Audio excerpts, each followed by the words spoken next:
أعوذ بالله من الشيطان الرجيم. بسم الله الرحمن الرحيم. تبارك الذي بيده الملك وهو على كل شيء قدير، الذي خلق الموت والحياة ليبلوكم أيكم أحسن عملا وهو العزيز الغفور، الذي خلق 7 سماوات طباقا ما ترى في خلق الرحمن من تفاوت فارجع البصر هل ترى من فطور ثم ارجع البصر كرتين ينقلب إليك البصر خاسئا وهو حسير، ولقد زينا السماء الدنيا بمصابيح وجعلناها رجوما للشياطين وأعتدنا لهم عذاب السعير، وللذين كفروا بربهم عذاب جهنم وبئس المصير. إذا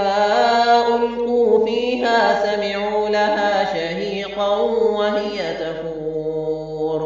تكاد تميز من الغيظ، كلما ألقي فيها فوج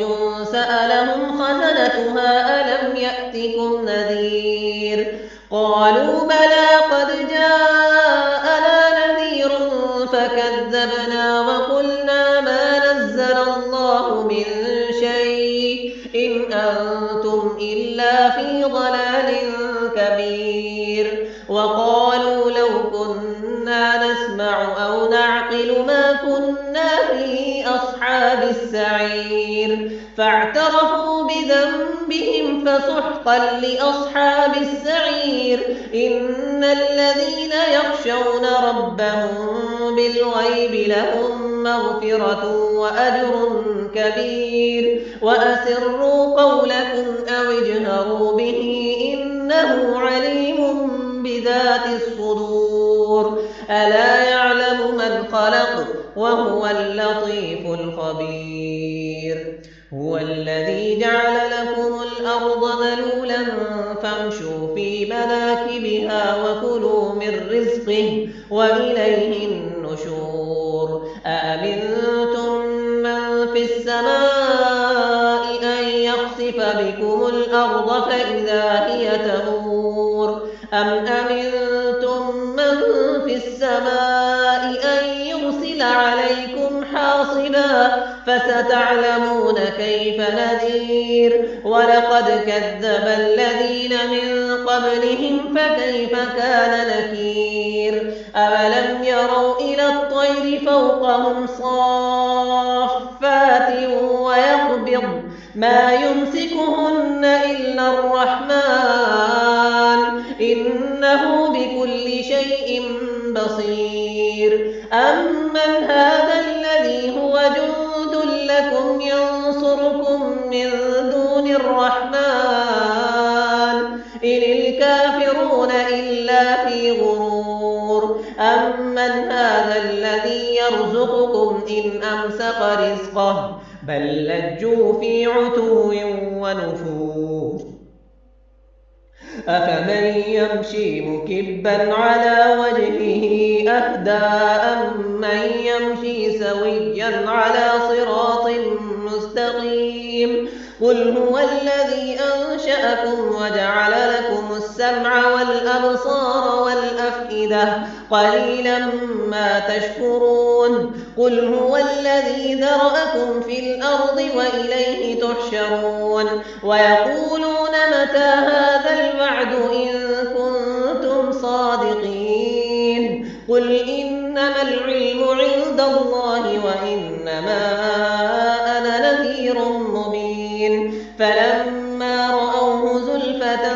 سيئت وجوه الذين كفروا وقيل هذا الذي كنتم به تدعون. قل أرأيتم إن أهلكني الله ومن معي أو رحمنا فمن يجير الكافرين من عذاب أليم قل هو الرحمن آمنا به وعليه توكلنا فستعلمون من هو في ضلال مبين قل أرأيتم إن أصبح ماؤكم غورا فمن يأتيكم بماء معين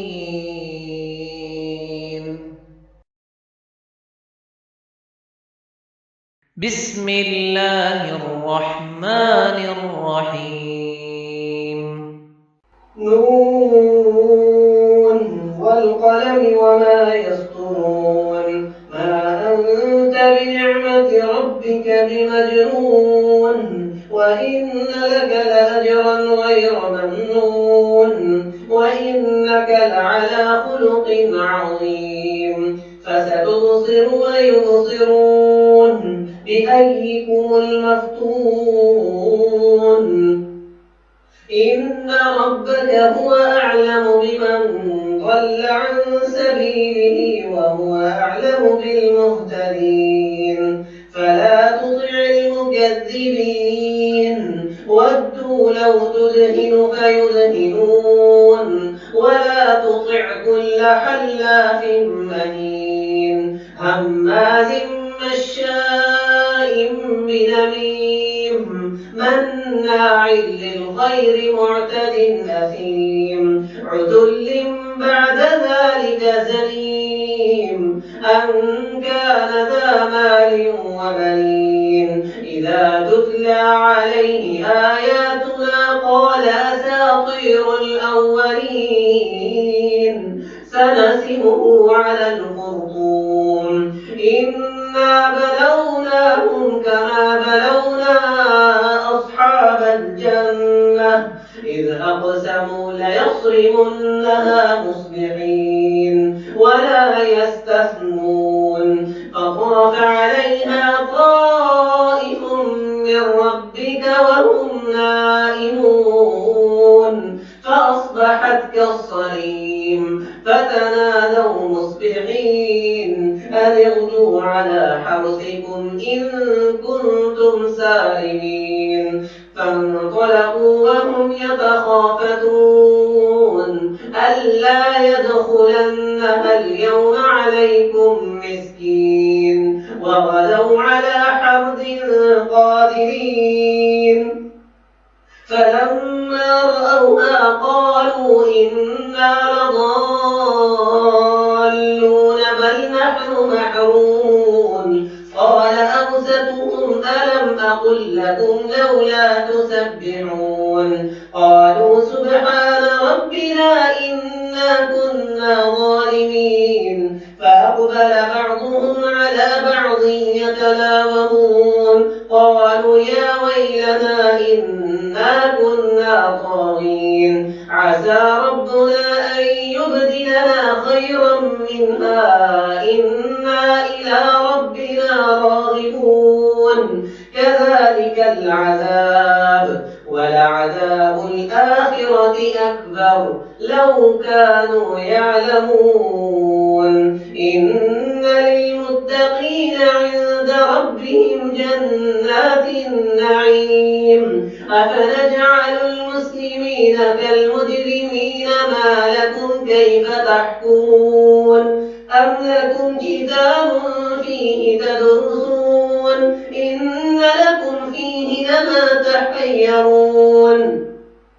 إن لكم فيه لما تحيرون أم لكم أيمان علينا بالغة إلى يوم القيامة إن لكم لما تحكمون سلهم أيهم بذلك زعيم أم لهم شركاء فليأتوا بشركائهم إن كانوا صادقين يوم يكشف عن ساق ويدعون إلى السجود فلا يستطيعون خاشعة أبصارهم ترهقهم ذلة وقد كانوا يدعون إلى السجود وهم سالمون فذرني ومن يكذب بهذا الحديث سنستدرجهم من حيث لا يعلمون وأملي لهم إن كيدي متين أم تسألهم أجرا فهم من مغرم مثقلون أم عندهم الغيب فهم يكتبون فاصبر لحكم ربك ولا تكن كصاحب الحوت إذ نادى وهو مكذوم لولا أن تداركه نعمة من ربه لنبذ بالعراء وهو مذموم فاجتباه ربه فجعله من الصالحين وإن يكاد الذين كفروا ليزلقونك بأبصارهم لما سمعوا الذكر ويقولون إنه لمجنون وما هو إلا ذكر للعالمين.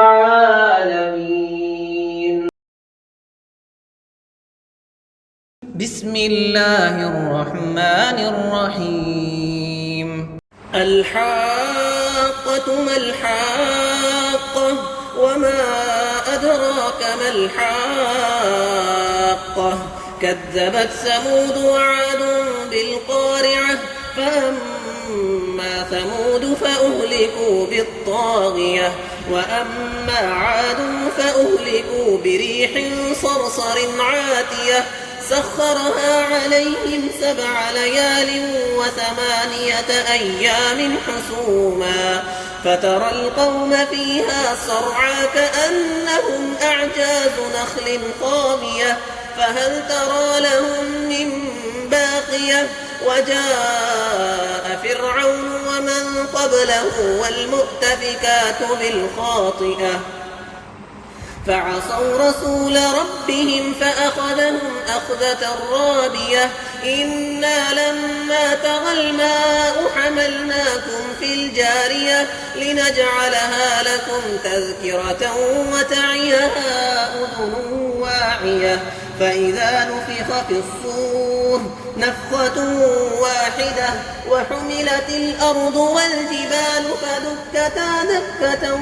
واحدة فيومئذ وقعت الواقعة وانشقت السماء فهي يومئذ واهية والملك على أرجائها ويحمل عرش ربك فوقهم يومئذ 8 يومئذ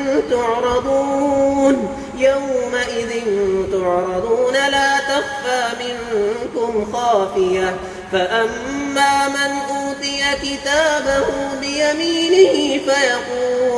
فيقول هاؤم اقرءوا كتابيه إني ظننت أني ملاق حسابيه فهو في عيشة راضية في جنة عالية قطوفها دانية كلوا واشربوا هنيئا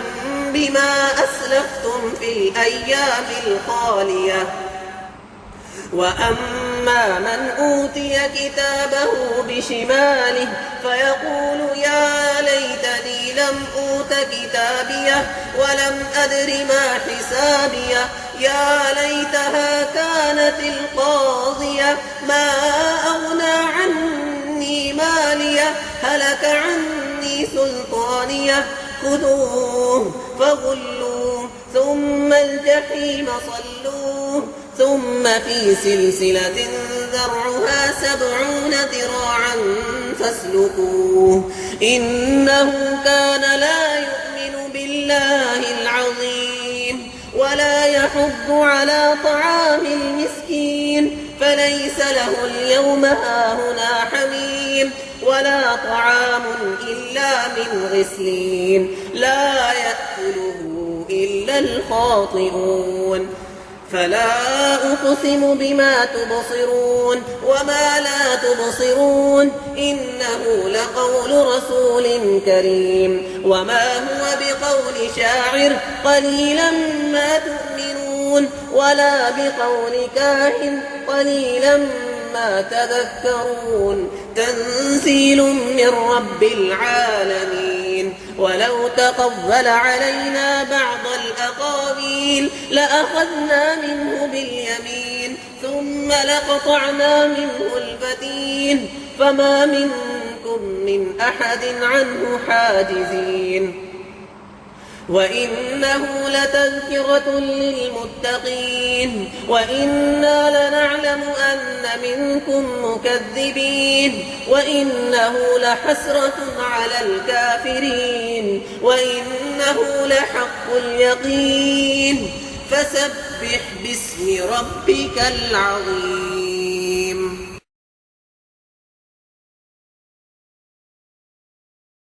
بسم الله الرحمن الرحيم. سأل سائل بعذاب واقع للكافرين ليس له دافع من الله ذي المعارج تعرج الملائكة والروح إليه في يوم كان مقداره 50,000 سنة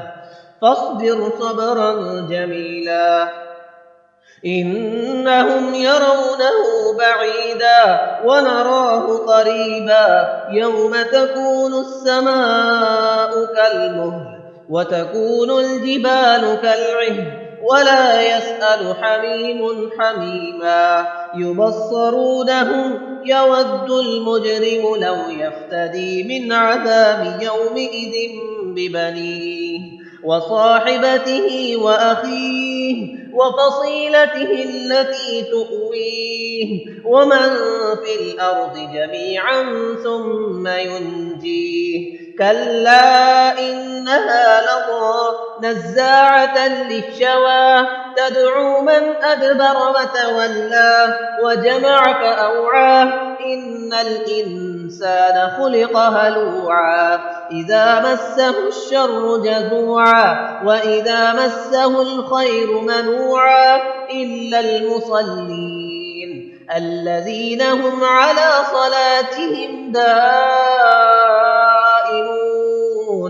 والذين في أموالهم حق معلوم للسائل والمحروم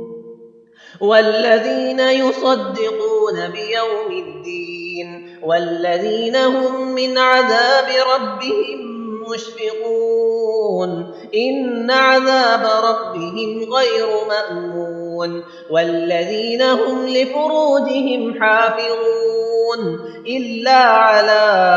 أزواجهم أو ما ملكت أيمانهم فإنهم غير ملومين فمن ابتغى وراء ذلك فأولئك هم العادون والذين هم لأماناتهم وعهدهم راعون والذين هم بشهاداتهم قائمون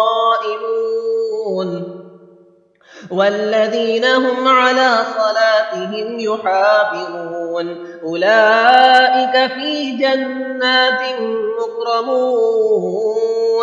فما للذين كفروا قبلك مهطعين عن اليمين وعن الشمال عزين أيطمع كل امرئ منهم أن يدخل جنة نعيم كلا إنا خلقناهم مما يعلمون فلا أقسم برب المشارق والمغارب إنا لقادرون على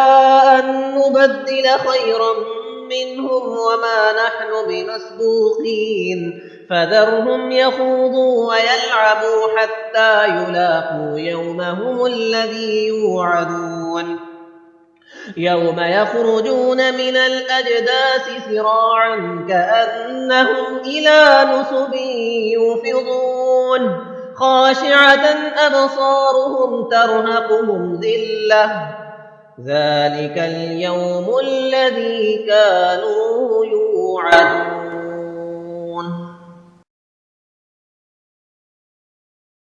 بسم الله الرحمن الرحيم. إنا أرسلنا نوحا إلى قومه أن أنذر قومك من قبل أن يأتيهم عذاب أليم. قال يا قوم إني لكم نذير مبين أن اعبدوا الله واتقوه وأطيعون يغفر لكم من ذنوبكم ويؤخركم إلى أجل مسمى إن أجل الله إذا جاء لا يؤخر لو كنتم تعلمون. قال رب إني دعوت قومي ليلا ونهارا فلم يزدهم دعائي إلا فرارا وإني كلما دعوتهم لتغفر لهم جعلوا أصابعهم في آذانهم واستغشوا ثيابهم وأصروا واستكبروا استكبارا ثم إني دعوتهم جهارا ثم إني أعلنت لهم وأسررت لهم إسرارا فقلت استغفروا ربكم إنه كان غفارا يرسل السماء عليكم مدرارا ويمددكم بأموال وبنين ويجعل لكم جنات ويجعل لكم أنهارا ما لكم لا ترجون لله وقارا وقد خلقكم أطوارا ألم تروا كيف خلق الله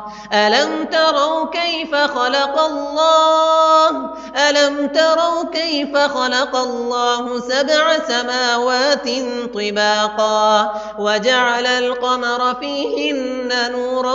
وجعل الشمس سراجا والله أنبتكم من الأرض نباتا ثم يعيدكم فيها ويخرجكم إخراجا والله جعل لكم الأرض بساطا لتسلكوا منها سبلا فجاجا قال نوح رب إنهم عصوني واتبعوا من لم يزده ماله وولده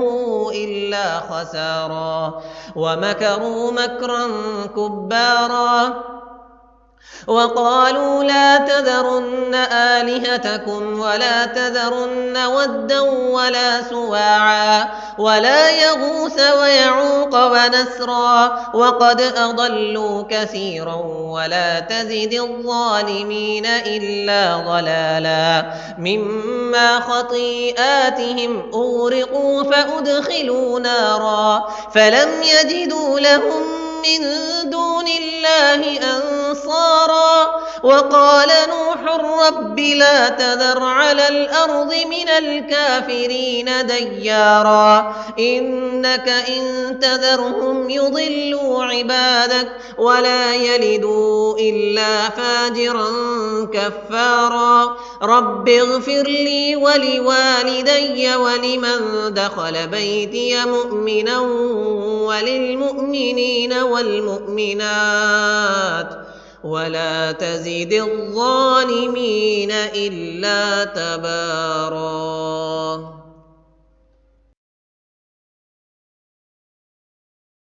بسم الله الرحمن الرحيم. قل أوحي إلي أنه استمع نفر من الجن فقالوا إنا سمعنا قرآنا عجبا يهدي إلى الرشد فآمنا به ولن نشرك بربنا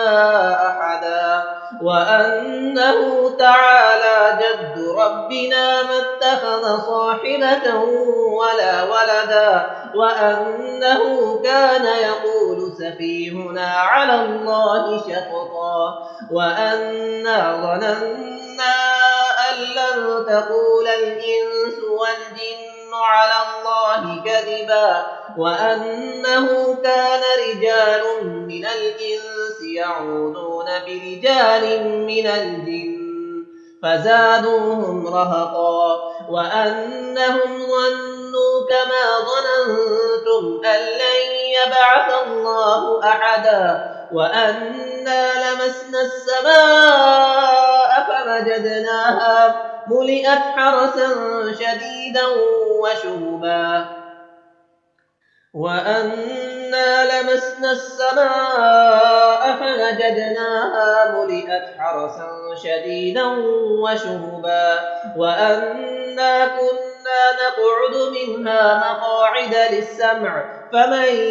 يستمع الآن يجد له شهابا رصدا وأنا لا ندري أشر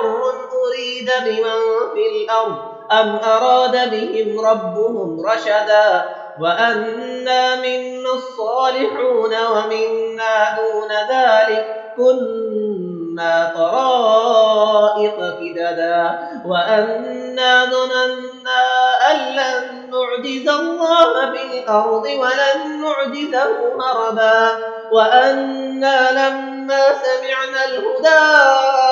آمنا به فمن يؤمن بربه فلا يخاف بخسا ولا رهقا وأنا منا المسلمون ومنا القاسطون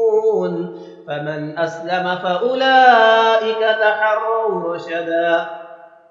وأما القاسطون فكانوا لجهنم حطبا وأن لم استقاموا على الطريقة لأسقيناهم ماء غدقا لنفتنهم فيه ومن يعرض عن ذكر ربه يسلكه عذابا صعدا وأن المساجد لله فلا تدعوا مع الله أحدا وأنه لما قام عبد الله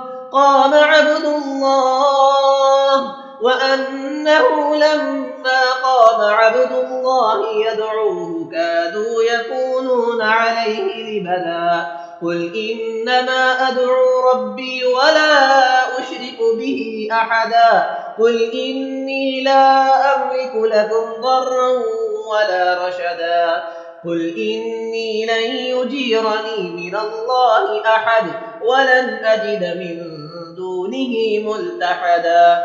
إلا بلاغا من الله ورسالاته ومن يعص الله ورسوله فإن له نار جهنم خالدين فيها أبدا حتى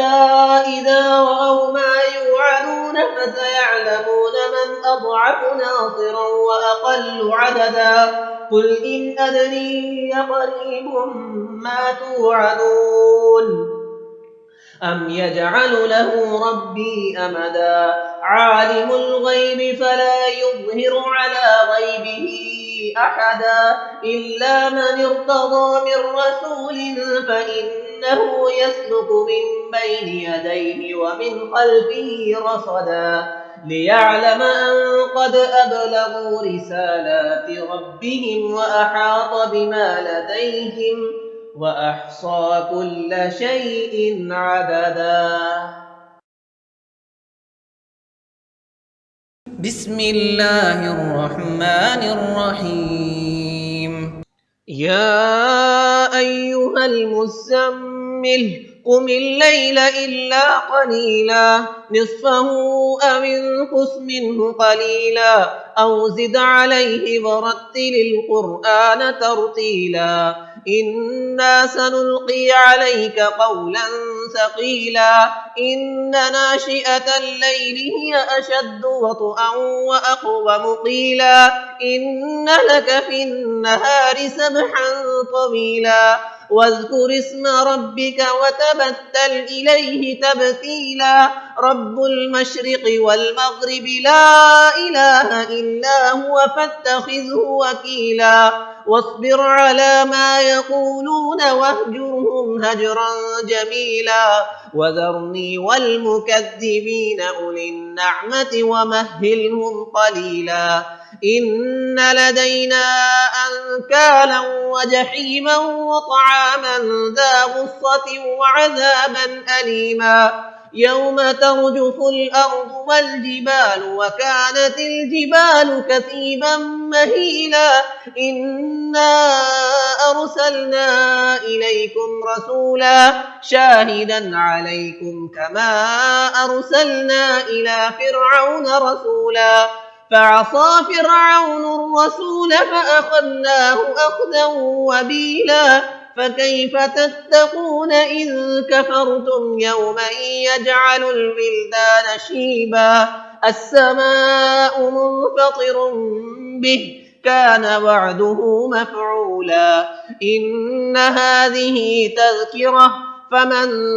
شاء اتخذ إلى ربه سبيلا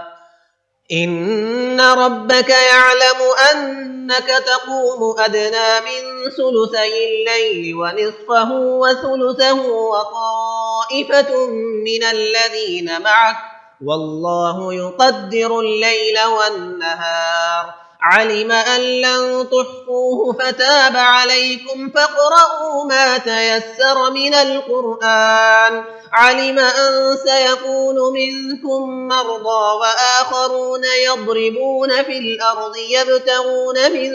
فضل الله وآخرون يقاتلون في سبيل الله فاقرؤوا ما تيسر منه وأقيموا الصلاة وآتوا الزكاة وأقرضوا الله قرضا حسنا وما تقدموا لأنفسكم من خير تجدوه عند الله هو خيرا وأعظم أجرا واستغفروا الله إن الله غفور رحيم بسم الله الرحمن الرحيم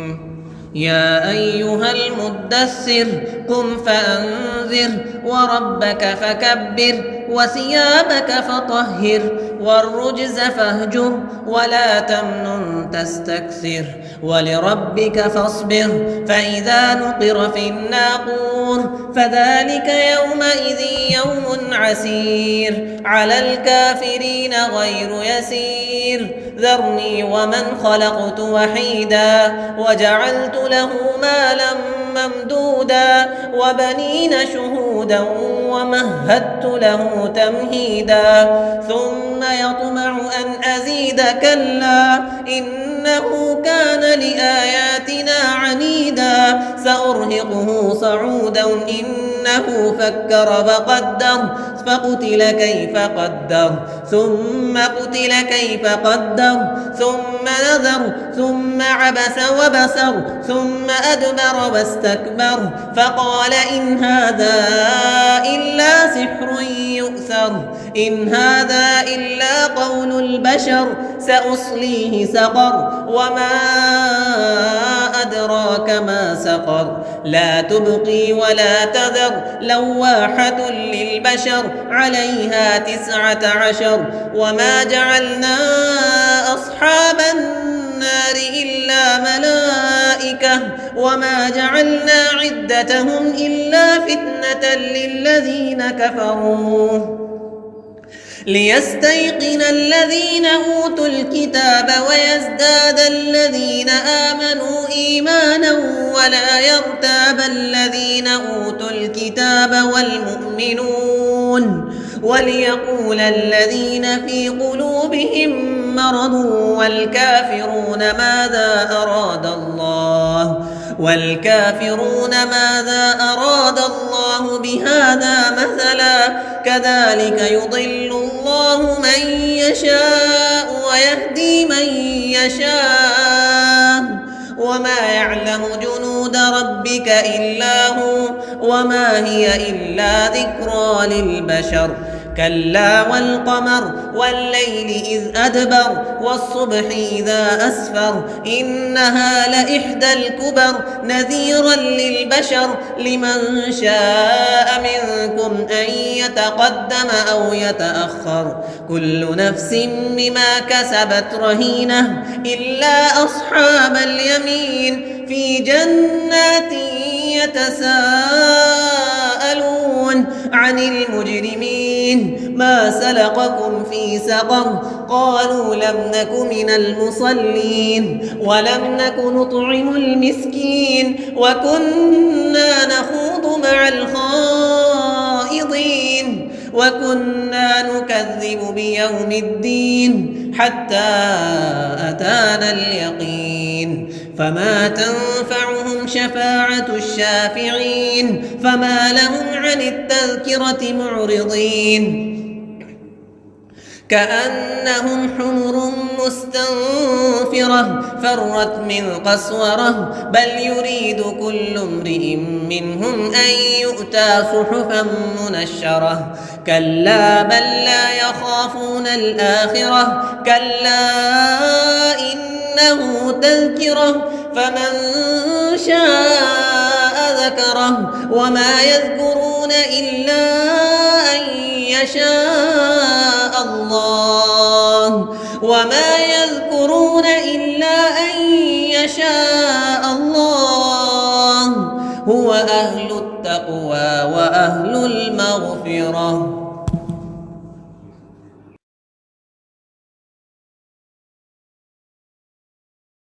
بسم الله الرحمن الرحيم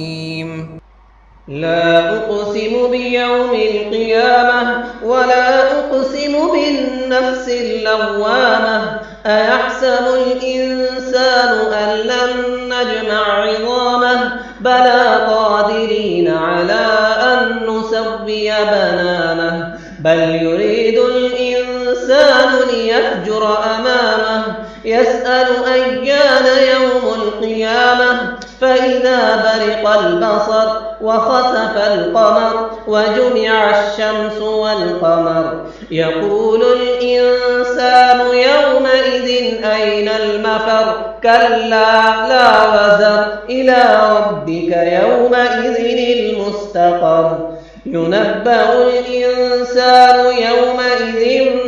بما قدم وأخر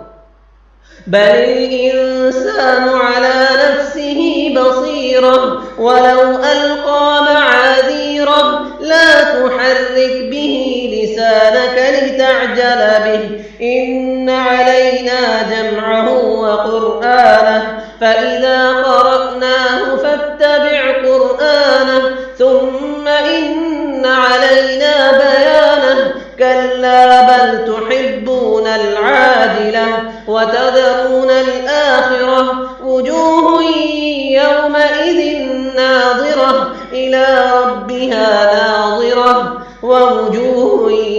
يومئذ باسرة تظن أن يفعل بها فاقرة كلا إذا بلغت التراقي وقيل من راق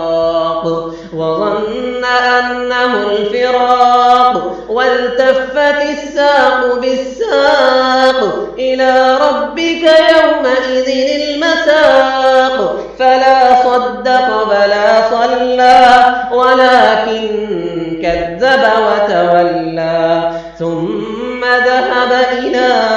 أهله يتمطى أولى لك فأولى ثم أولى لك فأولى أيحسب الإنسان أن يترك سدى ألم يك نطفة من مني يمنى ثم كان علقة فخلق فسوى فجعل منه الزوجين الذكر والأنثى أليس ذلك بقادر على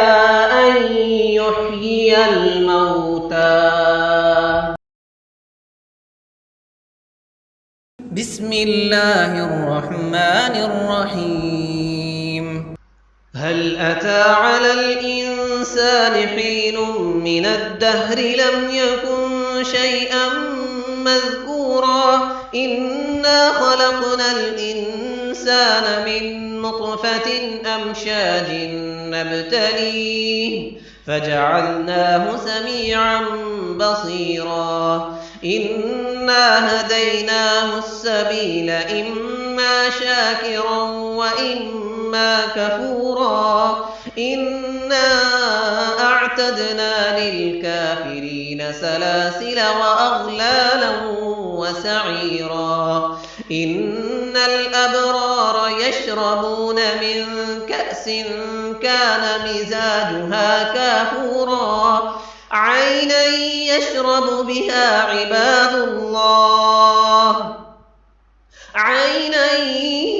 يشرب بها عباد الله يفجرونها تفجيرا يوفون بالنذر ويخافون يوما كان شره مستطيرا ويطعمون الطعام على حبه مسكينا ويتيما وأسيرا إنما نطعمكم لوجه الله لا نريد منكم جزاء ولا شكورا إنا نخاف من ربنا يوما عبوسا قمطريرا فوقاهم الله شر ذلك اليوم ولقاهم نزرة وسرورا وجزاهم بما صبروا جنة وحريرا متكئين فيها على الأرائك لا يرون فيها شمسا ولا زمهريرا ودانية عليهم ظلالها وظللت قطوفها تظليلا ويطاف عليهم بآنية من فضة وأكواب كانت قوارير من فضة قدروها تقديرا ويسقون فيها كأسا كان مزاجها زنجبيلا عينا فيها تسمى سلسبيلا ويطوف عليهم ولدان مخلدون إذا رأيتهم حسبتهم لؤلؤا منثورا وإذا رأيت ثم رأيت نعيما وملكا كبيرا عاليهم ثياب سندس خضر واستبرق وحلوا أساور من فضة وسقاهم ربهم شرابا طهورا إن هذا كان لكم جزاء وكان سعيكم مشكورا إنا نحن نزلنا عليك القرآن تنزيلا فاصبر لحكم ربك ولا تطع منهم آثما أو كفورا واذكر اسم ربك بكرة وأصيلا ومن الليل فاسجد له وسبحه ليلا طويلا إن هؤلاء يحبون العاجلة ويذرون وراءهم يوما ثقيلا نحن خلقناهم وشددنا أسرهم وإذا شئنا بدلنا أمثالهم تبديلا إن هذه تذكرة فمن شاء اتخذ إلى ربه سبيلا وما تشاءون إلا أن يشاء الله إن الله كان عليما حكيما يدخل من يشاء في رحمته والظالمين أعد لهم عذابا أليما بسم الله الرحمن الرحيم والمرسلات عرفا فالعاصفات عصفا والناشرات نشرا فالفارقات فرقا فالملقيات ذكرا عذرا أو نذرا إنما توعدون لواقع فإذا النجوم طمست وإذا السماء فرجت وإذا الجبال نسفت وإذا الرسل أقتت لأي يوم أجلت ليوم الفصل وما أدراك ما يوم الفصل ويل يومئذ للمكذبين ألم نهلك الأولين ثم نطبعهم الآخرين كذلك نفعل بالمجرمين ويل يومئذ للمكذبين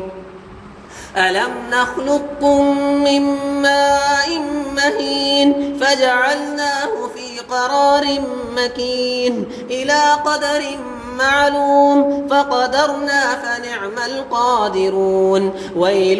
يومئذ للمكذبين ألم نجعل الأرض كفاتا أحياء وأمواتا وجعلنا فيها رواسي شامخات وأسقيناكم ماء فراتا ويل يومئذ للمكذبين انطلقوا إلى ما كنتم به تكذبون انطلقوا إلى ظل ذي 3 شعب لا ظليل ولا يغني من اللهب إنها ترمي بشرر كالقصر كأنه جمالة صفر ويل يومئذ للمكذبين هذا يوم لا ينطقون ولا يؤذن لهم فيعتذرون ويل يومئذ للمكذبين هذا يوم الفصل جمعناكم والأولين فإن كان لكم كيد فكيدون ويل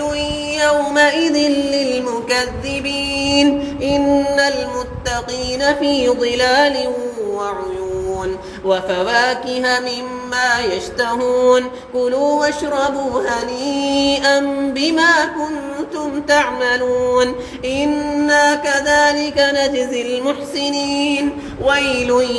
يومئذ للمكذبين كلوا وتمتعوا قليلا إنكم مجرمون ويل يومئذ للمكذبين وإذا قيل لهم اركعوا لا يركعون ويل